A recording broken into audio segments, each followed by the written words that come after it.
Hi friends, welcome back. Today we're talking about linear programming, which involves inequalities. So hang in there with me. This is a new way to explain this. It can be a lot of information, but I promise it's going to be worth it. Okay, so for linear programming, here's what we're going to do. We're going to use some word problems, so some applications here. The first one says, suppose you are selling cases of mixed nuts and roasted peanuts. You can order no more than a total of 500 cans and packages and spend no more than $600. How can you maximize your profit, and how much is your maximum profit? Okay, so if you take a look at those notes here, you'll see that our mixed nuts are there's 12 cans in a case. We're paying $24 for the case, and then we're turning around and selling each can for $3.50. That gives us a profit of $18 because if we're selling each can for $3.50 and there's 12 cans in a case, that is a total of $42 a case that we're making money off of. Remember, we only paid $24 for it, so 42 minus that 24. Let me get in a little closer there.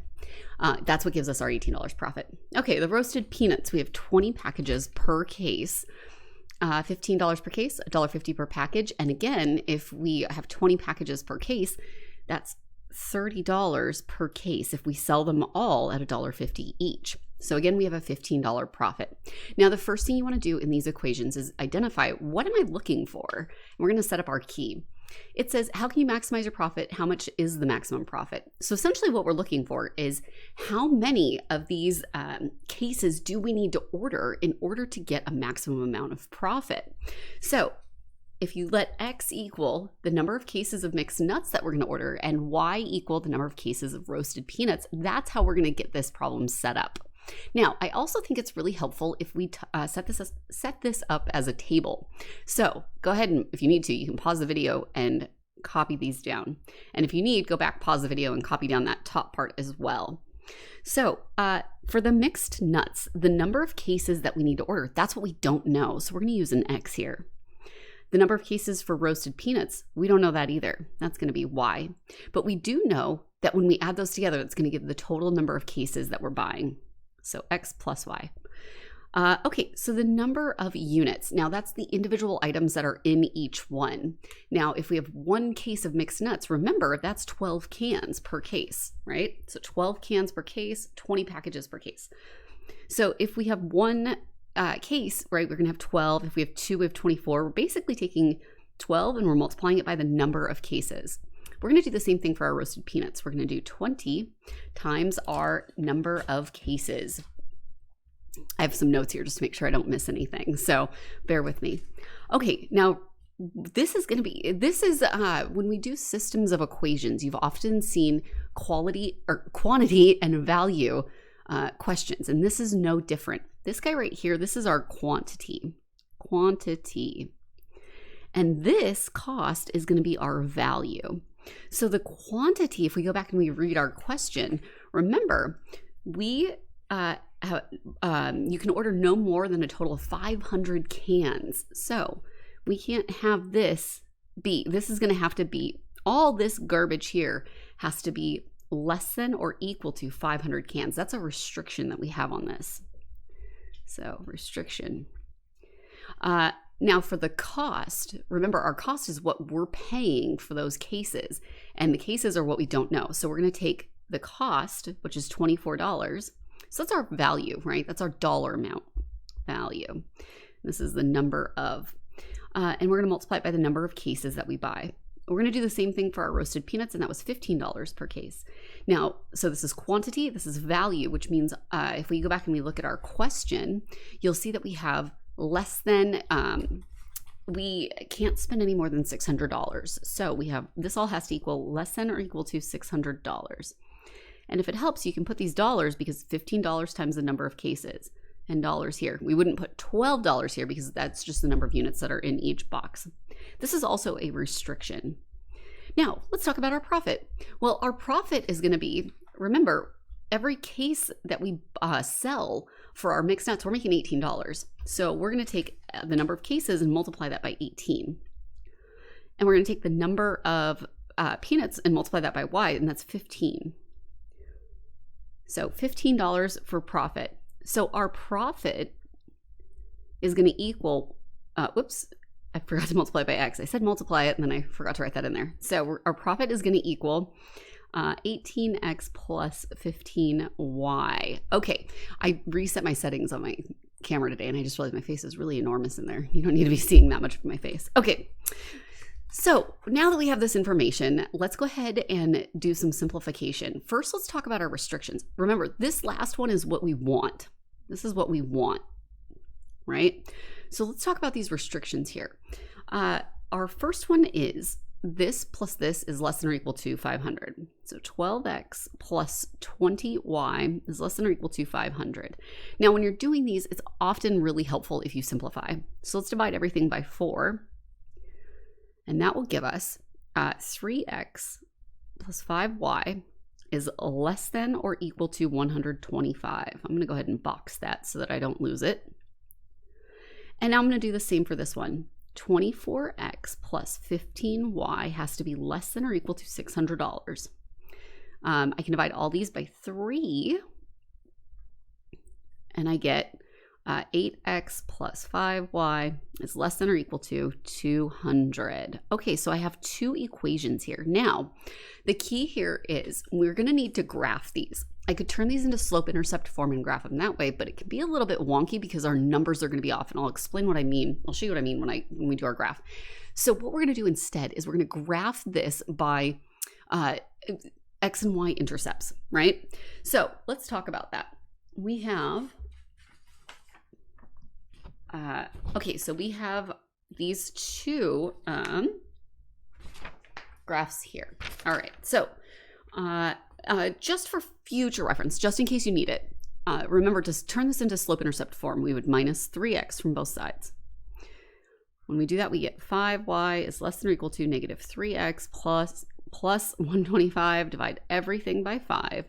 And so our slope-intercept version is y is less than or equal to negative 3 over 5x plus 25. So that's our slope-intercept version of that same line. This one, again, we're going to minus 8x. We end up with 5y is less than or equal to negative 8x plus 200. Divide everything by 5, divide everything by 5, divide by everything by 5. And the reason I think this is important is because when we are graphing inequalities, this, remember, is not a equal sign. So when we're graphing inequalities, these are the ones we have to shade. And if it is less than, so less than, and you know it's less than if it looks like an L. So less than like this or equal to, shade below. If it is greater than, you're going to shade above. So we're going to keep that information in mind when we go to do our, so shade above. We're going to keep that in mind as we go and graph these guys. But first I want to find those intercepts, as I mentioned.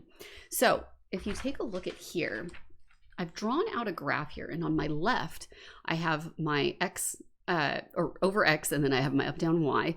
I've done everything by 2s, so I have a 40 by 40 graph. And the reason why is here is the original graph, or the original equation, and I want to find my x and y intercepts. And to do that, I set, to find my y-intercept, I set x equal to 0. To find my x-intercept, I set y equal to 0. You can see I've already started it here. Remember, anything times 0 is just 0. So if I divide this by 5, divide this by 5, I get y is less than or equal to, but I don't really care about that to be right now. So that'd be 25. So when x is 0, y is 25. Okay, so then I want to make sure I don't miss anything on my notes. When we have this guy, when we plug in to find my x-intercept, I set y equal to 0. So this guy goes away. Divide by 3, divide by 3, and I end up with 125 divided by 3 gives me 41 2/3. So x equals 41 2/3, or 0.66666, right? So when y is 0, x is 41 2/3. All right, now here's my other equation. Oh, and here's the slope-intercept version that I mentioned on the previous page. So we're gonna do the same thing. We're gonna find our x and y intercept. Remember, if you set it equal, if x equal to 0, you'll find our y intercept, and anything times 0 is 0, so I can just cross that out. Divide by 5, I get y equals 40. So when x is 0, y is 40. Let's make sure I've got all these. And then sure enough, when I do this, divide both of these by 8, and I get x equals 25. So when y is 0, x is 25. Now, why did I want those intercepts? It'll make it a lot easier to graph than doing slope, because if you did slope, you'd have to go up and over, up and over, up and over. Whereas on this one, we're going to come back here. I'm going to graph these intercepts. So the first one is 0, 25. And my apologies if you're on your phone watching this, because I know this is kind of tiny, but I appreciate you sticking in there with me. So we go over 0, up 25, and that's going to be 2, 4, and 5, right in the middle there. And then if we do over 41 and 2/3, so basically over 42, up 0. So 40, 42, so it's going to be like right there. So what I can do, and it's vitally important you do this, you have a straight edge. Now remember, our original equations here are equals 2 underneath, which means it's a solid line. And we also know that it's less than. So here's my 2 points there. So that means it's going to be shaded right below there. Okay, so shaded right below there. Now the next one, we have over 0, up 40. So that's right up here. And then we have over 25, up 0. 2, 4, 5, and then up 0. Okay, so what's really important here are these points where the shading overlaps. So remember, and it might help if I do this. If I say, okay, this guy was shaded below, and then this guy was shaded below as well. So you can see where they overlap here. And where they overlap is right along here. So we've got this nice shape where they all overlap.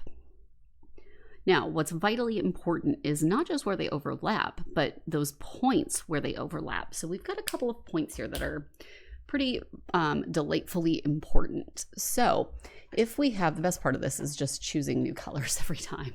Okay, so we've got this point right here, which remember we went over 0, up 25, and stick with me on this because I'm going to use Desmos, the graphing app, to show you how you can do this a lot easier.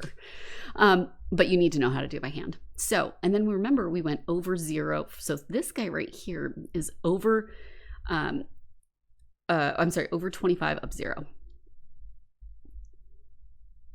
And then this guy right here is 0. And then this is the other point we're missing here. Now you can probably guess from here. It's like 15, and it looks like it lands right on 16, but you never know. So remember, when we have two lines, we can figure out where they cross by setting them, or by elimination or substitution. So I'm going to pause on this for just a second, and remember, I'm rewriting these guys. Remember, this is the one, that's these things from right here, right? So I think it's going to be easy to use elimination. And what I mean by that is if we multiply this bottom one by negative, or the top one by -1, let's do the top one, that changes all of our signs. So this becomes negative, negative, and negative. But if I do that, this elimination method works great because now I can eliminate these guys right here. And when I do that, I get 5x equals 75. 5x equals 75. So divide both sides by 5. I just want to make sure I'm not messing up. X equals 15. So x equals 15, and to find y, I just need to plug it back into one of these equations. I'm going to take that top one, 3x, but instead of x, I'm going to use 15 since I know that that's what it is, plus 5y. Notice I'm using the equation before I multiplied everything by -1, equals 125. So 3 times 15, my dog's in the background gently whining because I'm not petting her. So I'm so sorry if you could hear that. Okay, so we've got 45 plus 5y equals 125. So take that 125 and we minus 45. And if we do that, we get 80. So minus 45 from both sides, we get 80. So 5y equals 80, divide both sides by 5, and we end up with, oh, hey, 16. So these two lines cross at the point 15, 16. So let's take that information back to our graph. So this one is 15, 16. So as I mentioned, oops, I forgot to finish my thought here. This was 0, 0. So where these all, oh, and the other thing that I forgot to mention is, notice I'm only graphing in quadrant 1. That's because we can't have a negative order of mixed nuts or negative order of roasted peanuts. So the other restrictions that I did not write down here are that X has to be greater than or equal to 0 and Y has to be greater than or equal to 0. So that way it all lands in this quadrant here. Okay, so with that information, you'll see where they overlap is forming this four-sided figure here. I'm taking each of these points and I'm writing them down. So let's go back to this guy where we have, this was my solving for my system.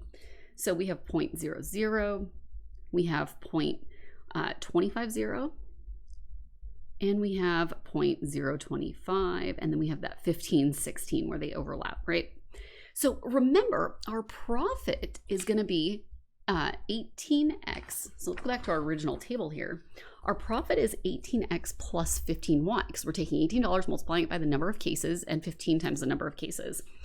So 18x plus 15y, and remember each of these, this is an x, this is a y.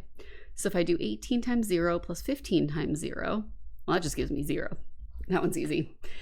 25, this is my x, this is my y. So I get 18 times 25 plus 15 times 0. 15 times 0 goes away. Let's make sure I've got my calculator so I don't mess this up. That should be 50 times 9, so 450, but let's just double check. Okay, so yep, equals 450 plus 0, which equals 450. Okay, so now this one, remember this is your x, this is your y, so I have 18 times 0 plus 15 times 25.